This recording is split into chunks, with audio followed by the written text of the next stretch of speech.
All right, Lions and potential of Myles Garrett. This is another question that is on X through all of us sports groupies that pops up all the time, right?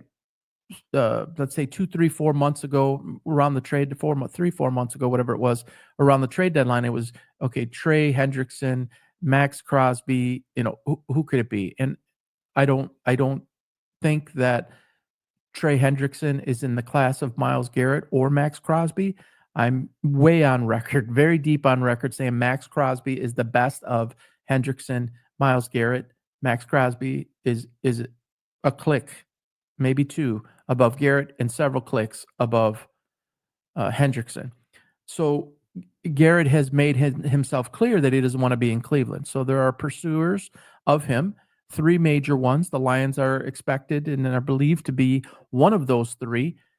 Max has stated that he wants to stay, but I don't know that he keeps on throwing out signals out there, and it's almost like, hey, come get me and state a strong enough case. Tom Brady's going to hold on to him. He's under contract. He's going to hold on to him, if he can.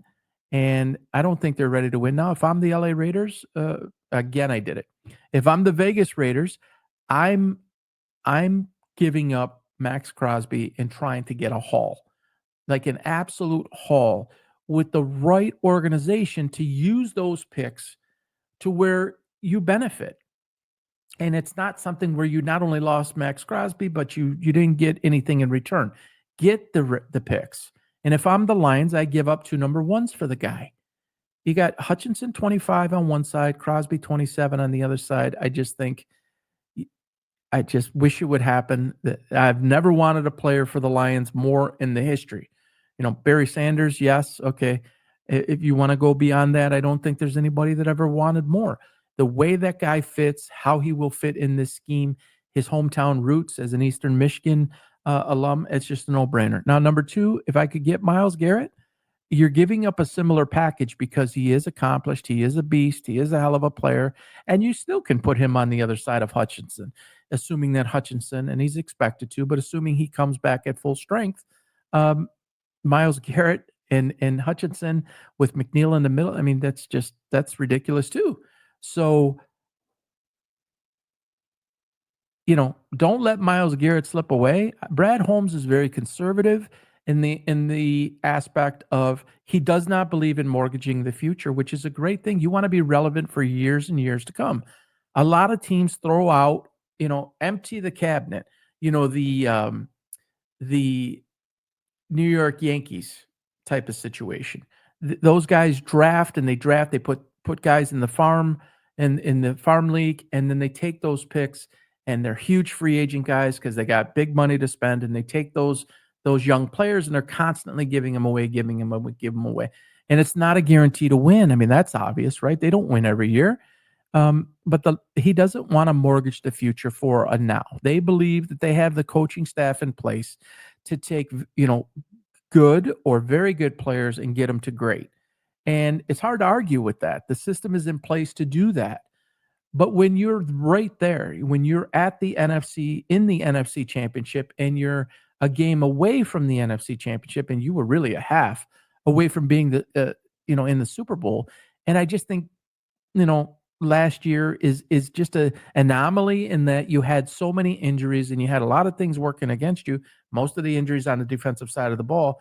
Let's just say you had Myles Garrett. I don't know that changes everything because they were decimated throughout every level of the defense. But going forward, when you're starting a year anew and you're starting healthy and you put, Crosby or Garrett in there, hard to beat that team. I mean, you're not going to really be able to stop them offensively. And then, of course, the key in the Washington game and in other games is you couldn't stop anybody defensively because you had nobody.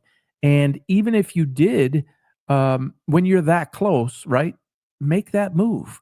Get your ones. Saw a lot of people and heard a lot of people say the Lions window is 2 more years, is 3 more years. I disagree. And I disagree because the way their philosophy is structured, it isn't a short window. They're looking at 10, 15, 20 years out. They're looking at long-term sustainable success, not a quick fix and let's get a Super Bowl and then we're done. They want to be legitimate contenders, like within a play or 2 here and there every year of getting to the Super Bowl and winning it. All games come down to, 4 or 5 plays or less, but a legitimate, like, they're expected to be there. They're New England, they're Kansas City, they're now Philadelphia.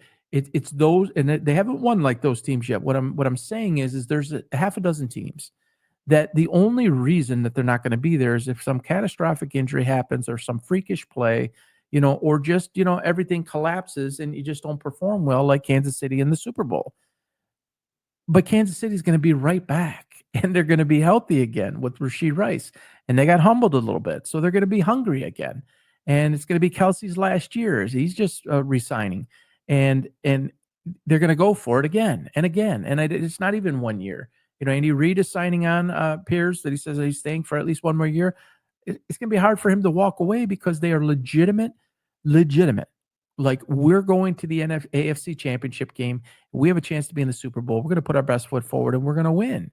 I think the Lions are trending in that direction. So, you gotta give away something to get something, but you can't give it all away. And I think that that's Dan